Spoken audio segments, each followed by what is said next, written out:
Have you ever wondered what would happen if we took every single planet in our solar system, replaced them with copies of Earth, sped up time 1,000 years, and seen what happens? No? Well, in this video, that's exactly what I'm going to be doing while playing Universe Sandbox 2. Will replacing every planet with Earth mess up the gravity? Will some planets still have life after 1,000 years? What will happen to the original Earth? Okay, so now all I have to do is press play on the simulation, which I'm going to do right now. We'll zoom in a little bit here, get a little closer. You see, I've labeled everything Earth, Venus, Earth-Mercury, so we're going to know what planets are what. And now all I'm going to do now is just fast forward 1,000 years. So it's 2021 in the simulation. And I just got to fast forward until 3021. So here we go. So I went a little bit farther in time. It's now 3058 in time. So I think what we'll do here is we'll check out each planet from the outside in. So we'll start in Pluto, a dwarf planet. I know it's not a real planet, but let's just check in on the Earth-Pluto. So here we go. See what this is all about. I have a feeling that it's... Let's turn on the flashlight too. I was going to say I have a feeling it's a complete ice ball. Okay, so there is Earth-Pluto. Let's slow down time a little bit. And as we can see here, average temperature minus 247. So chilly. Is there life? Life likelihood 0%. So too cold. So Earth-Pluto, not happening. Okay, next up is Earth-Neptune. Let's check in on that. Let's check in on Earth-Neptune. I kind of feel like, let's do the flashlight. I feel like it's going to be yeah, it's very similar to Earth-Pluto. A slightly warmer? No, it's basically the exact same. Let's check in on the composition down here. It's a little, look, Earth similarity is 1% more than Earth-Pluto, but life likelihood also still 0. So unfortunately, Earth-Neptune also a fail.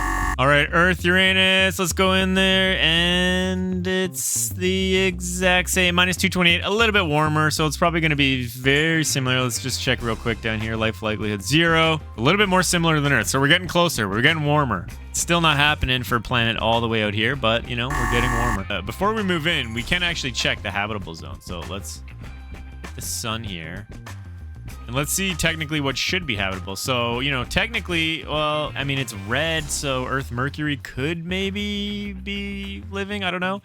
Earth-Mars, and Earth definitely look the best. Earth-Venus a little hot. Earth-Mercury very hot. Yeah, I'm just wondering if Earth-Jupiter and Earth-Saturn moved in a little bit closer, like their orbits. But because it looks quite close to Mars now. Let's continue our journey with Earth-Saturn. Here we go. I think we know the answer, what we're going to get here. It's an ice ball with a life likelihood. Let's see, is it getting warmer, better, more close to Earth? Yep, 32% similarity to Earth, but still 0% chance of life. So nothing is living on Earth-Saturn. Earth-Jupiter, I think this is where it's going to start getting interesting, to be honest, because it's getting so much closer. Still out of the habitable zone, but so much closer. Let's check in on Earth-Jupiter here. And it's an ice ball. Okay. That's okay. Average temperature minus 209. That's chilly. Let's see. So Earth similarity 44, still 0% chance of life. That's disappointing. That's disappointing. So Earth-Jupiter, no go. Next up, Earth-Mars. Now this, I think, is the one we've been waiting for. I think all these inner planets are what excites me the most because they're in the habitable zone, but like some of them are just barely. So here we go on Earth-Mars. Let's see what we get. I want to close that and just zoom in. See what we got. Earth-Mars. Wow, still an ice ball. Now that, okay, I see a little bit of land. Like, look at that. Look, a tiny little bit.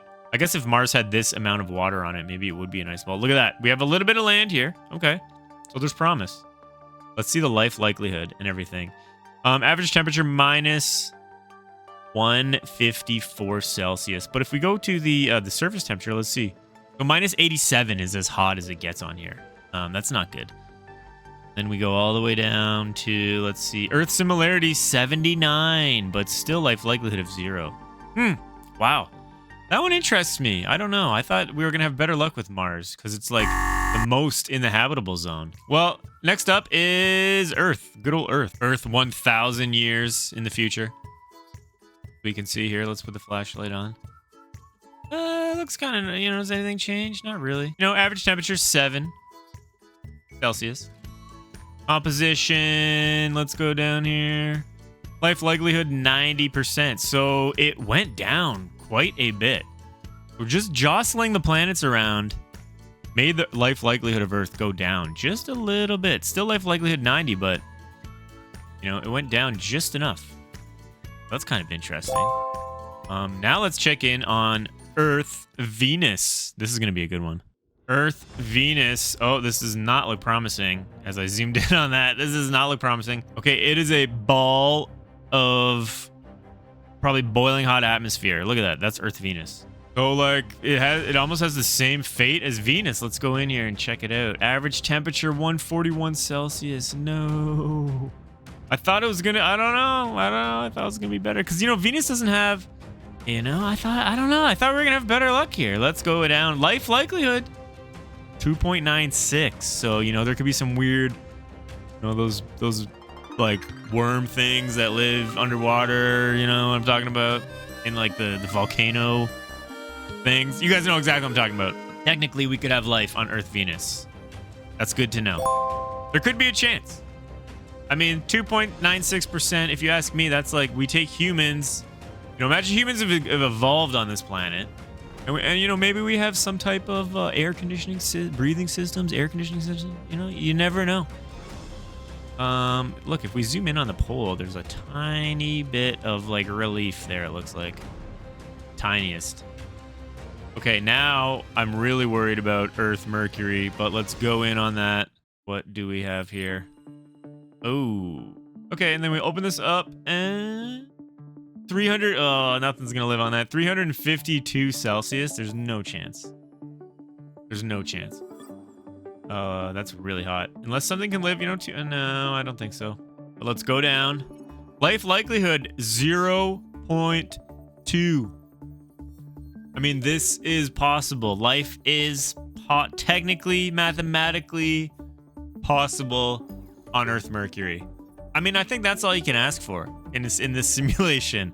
That's all we can ask for. So, you know, technically, 3 out of all the planets are, you know, could technically support life. So there it is. I mean, I just thought this was going to be a cool little suggestion. I think somebody I can't remember who, but somebody might have suggested this in the comments. If you guys want, you can suggest me things like this to do, and I love reading them. I can't always do them all, but I will totally try. So leave me a comment if you want to see any crazy more simulations like this. And otherwise, guys, you can like this video, helps a lot. And if you haven't seen this channel before, please subscribe to it. And there's lots of more stuff coming. So also, one more thing. You can join my YouTube membership or my Patreon, or subscribe on Twitch. And you'll be part of this little thing that's going on right now. So thank you to all my supporters who are here. This way. Thank you to all those guys, and yeah, just all the links and stuff are in they're in the description. So thanks for watching, guys. Until the next one, see you later.